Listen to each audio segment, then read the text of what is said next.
Dear students, good morning. Dear students, आज हम class 8th में हिंदी भाषा माधुरी में 9 चैप्टर है जिसका नाम है जीवन और शिक्षण पढ़ेंगे। मैंने आपको यह चैप्टर कुछ पढ़ा भी दिया था, जो पढ़ाने को शेष रह गया था उसे आज मैं पढ़ाऊँगा, आप ध्यान से पढ़ें। डियर स्टूडेंट्स, यह चैप्टर हिंदी के श्रेष्ठ लेखक संत विनोबा भावे द्वारा लिखित हैं। संत विनोबा भावे का जन्म 1895 ईस्वी में महाराष्ट्र के गगोदा गांव में हुआ था। 1982 ईस्वी में इस महान साहित्यकार का देहांत हो गया था। यह महान साहित्यकार हिंदी जगत में एक सूर्य के समान प्रकाशित हुआ था। इस चैप्टर में लेखक ने जीवन और शिक्षण पर विचार व्यक्त किए हैं। मैं आपको शेष चैप्टर पढ़ाता हूँ, आप ध्यान से पढ़ें। लेखक कहता है कि जिंदगी की जिम्मेदारी कोई निरी मौत नहीं है, और मौत कौन ऐसी बड़ी मौत है, अनुभव के अभाव से यह सारा हुआ है। लेखक कहता है कि यदि हम जिंदगी में कोई जिम्मेदारी लेते हैं तो उस जिम्मेदारी के लिए हमें मौत नहीं समझना चाहिए, क्योंकि जिम्मेदारी के द्वारा ही व्यक्ति इस समाज में महानता को प्राप्त करता है। और यदि मौत समझ भी ली जाए तो वह कौन सी बड़ी मौत है, अनुभव के अभाव से यह सारा हुआ सा प्रतीत होता है। यदि हमें किसी कार्य को करने का अनुभव प्राप्त है तो हमें किसी भी जिम्मेदारी को लेने में तनिक भी संकोच नहीं करना चाहिए। यदि हमें अनुभव प्राप्त है तो जिम्मेदारी हमारे लिए एक सरल हो जाती है, और यदि हमें अनुभव प्राप्त नहीं है तो वही जिम्मेदारी हमारे लिए मौत के समान प्रतीत होने लगती है। जीवन और मरण दोनों आनंद की वस्तु होनी चाहिए। डियर स्टूडेंट्स, लेखक कहता है कि इस संसार में हमें जीवन और मरण दोनों आनंद की वस्तुएं समझनी चाहिए। कारण अपने परम प्रिय पिता ने ईश्वर ने वे हमें दिए हैं। ईश्वर ने जीवन दुखमय नहीं रचा, पर हमें जीवन जीना आना चाहिए।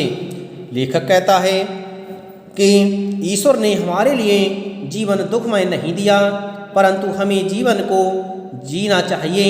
यदि हमें जीवन जीना आना है, यदि हम जीवन को अच्छी तरह से जीना जानते हैं तो वही जीवन हमारे लिए सुखमय हो जाता है, और यदि हमें जीवन को जीने का अनुभव नहीं है तो वही जीवन हमारे लिए एक दुखमय सा प्रतीत होने लगता है। कौन पिता है जो अपने बच्चों के लिए परेशानी की जिंदगी चाहेगा? इस संसार में कौन ऐसा है जो अपने पुत्र के लिए ये चाहेगा कि मेरा पुत्र दुख के साथ अपने जीवन को व्यतीत करे? तिस पर ईश्वर के प्रेम और करुणा का कोई पार नहीं। ईश्वर तो एक करुणामय है। ईश्वर तो सब पर दया करने वाला है, सबसे प्रेम करने वाला है, सभी के कष्टों को दूर करने वाला है। तो ईश्वर हमारे लिए कैसे कष्ट उत्पन्न कर सकता है? ईश्वर ने हमारे जीवन को दुखमय नहीं बनाया है, बल्कि हमारे क्रियाकलाप ही हमारे जीवन को दुखमय बना देते हैं। वह अपने लाडले बच्चों के लिए सुखमय जीवन का निर्माण करेगा कि परेशानियों और झंझटों से भरा जीवन रचेगा। लेखक कहता है कि कोई भी माता पिता अपने पुत्र के लिए सुखमय जीवन का ही निर्माण करेगा, अपने पुत्र के लिए परेशानियों और झंझटों में नहीं धकेलेगा। वह ये नहीं चाहेगा कि मेरा पुत्र परेशानियों और झंझटों से अपने जीवन को व्यतीत करे। कल्पना की क्या आवश्यकता है, प्रत्यक्ष देखिए ना।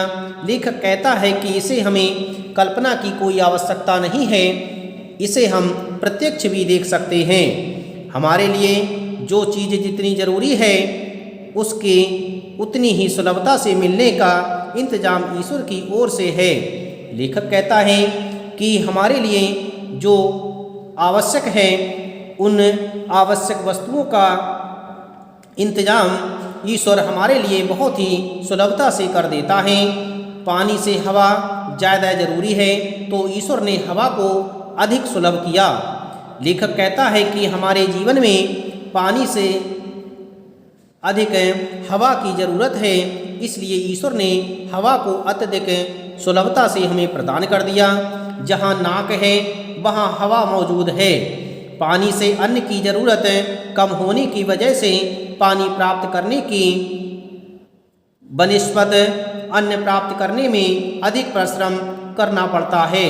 लेखक कहता है कि पानी से अन्न की ज़रूरत कुछ कम मानी जाती है, इसीलिए हमें अन्न को प्राप्त करने में पानी से अधिक परिश्रम करना पड़ता है। ईश्वर की ऐसी प्रेमपूर्ण योजना है, इसका ख्याल ना करके हम निकम्मे जड़ जवाहरात जमा करने में जितने जड़ बन जाएं उतनी तकलीफ हमें होगी। लेखक कहता है कि इन बातों का हम ध्यान नहीं रखते और निकम्मे होकर के जड़ता के साथ, मूर्खता के साथ जवाहरात अर्थात सोना चांदी इत्यादि को एकत्रित करने में लग जाते हैं, जिससे हमें अनेक तकलीफ़ों के साथ जीवन को व्यतीत करना पड़ता है। यह हमारी जड़ता का दोष है, ईश्वर का नहीं। लेखक कहता है कि यह सब हमारी मूर्खता का ही दोष है, इसमें ईश्वर का कोई भी दोष नहीं है। हम अपने जीवन को स्वयं ही दुखमय बना रहे हैं।